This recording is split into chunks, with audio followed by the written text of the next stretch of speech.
Hi. We are reading the story, and we are, doesn't have a page number. We are on page 121. We just finished talking about the judges. I think we finished with Samson, and now we're moving on to chapter 9, which says the faith of a foreign woman. Can you guess who that foreign woman was? Ruth. Ruth. There aren't that many women. Just listen to Ruth. Yes, we're kind of on the same, at the same pace as Miss Jolie. All right. In the days when the judges ruled, there was a famine in the land. Probably because why? They were worshiping idols. When they had turned away. So a man from Bethlehem in Judah, together with his wife and 2 sons, they went to live for a while in the country of Moab. The man's name was Elimelech, and his wife's name was Naomi, and the names of their 2 sons were Mahlon and Chilion. They were Ephrathites from Bethlehem in Judah, and they went to Moab and lived there. Now, Elimelech passed away, and Naomi was left with her 2 sons, and they married Moabite women. One was named Orpah, and the other was named Ruth. After they had lived there for about 10 years, both Mahlon and Chilion passed away. And so Naomi was left without her 2 sons or her husband. And when Naomi heard in Moab that the Lord had come to the aid of his people by providing food for them, so what probably happened back in Judge. They turned out and cried out to the Lord, and the Lord raised up another judge. She and her daughters-in-law prepared to return home from there, meaning Orpah and Ruth. Now, she left the place where she had been living, meaning Naomi left, and set out on the road that would take them back to the land of Judah. Then Naomi said to her 2 daughters-in-law, "Go back, each of you, to your mother's home. May the Lord show you kindness." And she says this because their husbands have passed away, so they're no longer under the covering of their husband, and they have a mother's home to go to, and they don't have any children.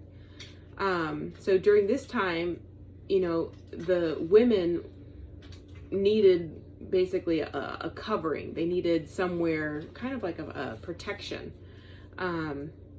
So they would go back to their parents' home, and then would probably, what happened after that?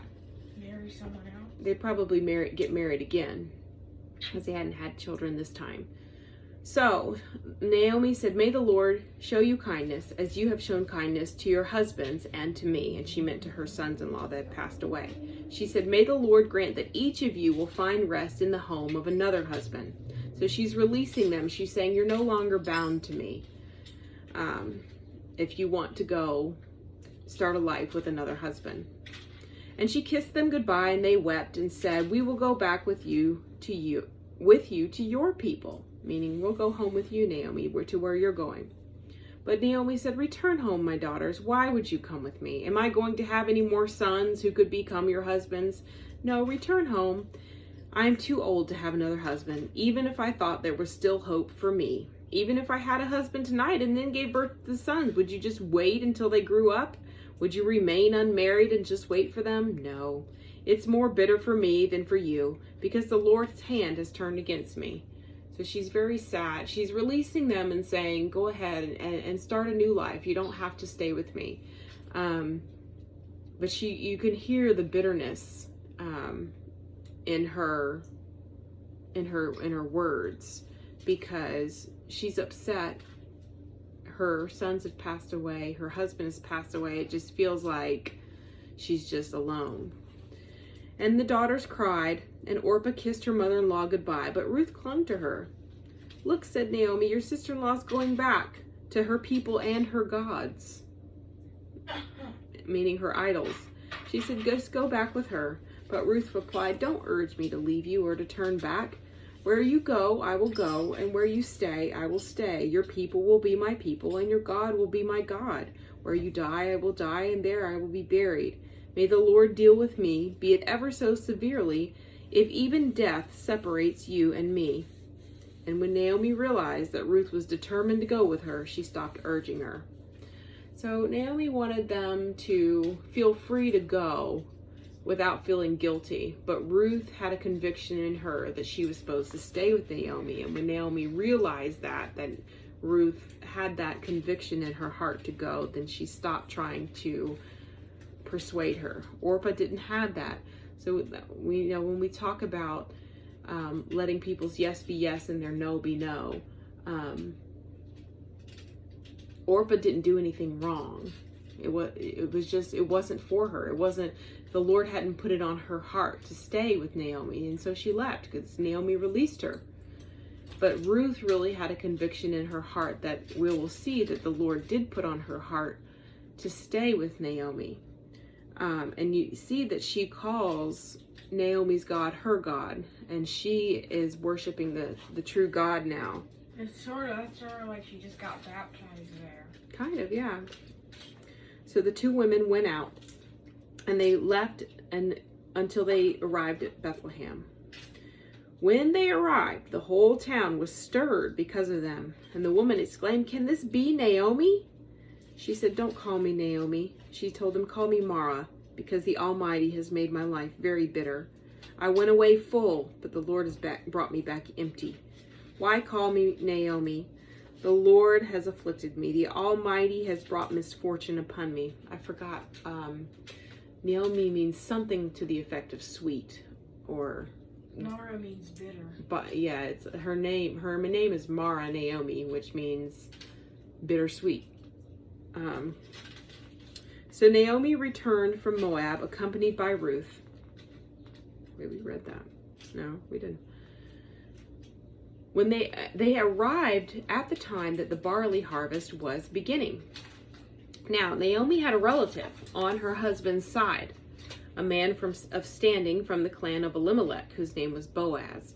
And Ruth the Moabite said to Naomi, "Let me go to the fields and pick up some leftover grain behind anyone in whose eyes I find favor." So this was one of the instructions of the Lord. The Lord had instructed people like farmers to leave extra for people who were hungry. And this is something you don't see in our society today. Kind of like when at the grocery store, when things expire, they're required to throw it out. If it were the same, what would happen is maybe on the last day that it was still, like say it expires, what's today, the 15th? It expires the 15th. So they might set out things that expire on the 15th. And that way, at the end of the day, people could come, and if they were hungry, they could just eat it because it didn't expire until that day. It's kind of the same as leaving, a little bit leftovers. So yes, people who are hungry. But I think that would be good for our stores to do. Let's see. Where was I? Naomi said, "Go ahead, my daughter." So Ruth went out, and she entered the field and began to glean behind the harvesters. As it turned out, she was working in the field belonging to Boaz. And just then,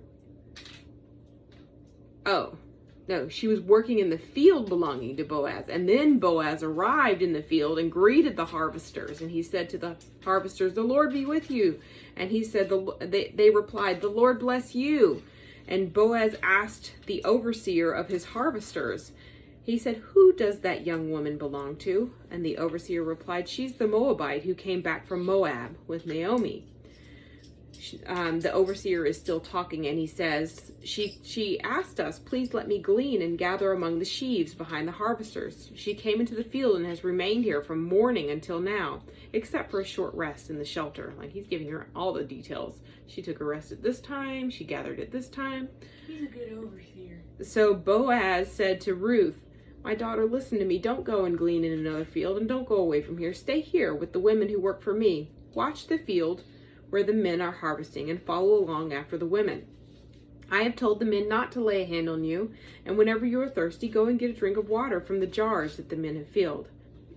At this, she bowed down with her face to the ground, and she asked him, "Why have I found such favor in your eyes that you notice me, a foreigner?" Because Ruth is a foreigner in this land, which is probably why Boaz recognized her immediately, because there were other women in the field.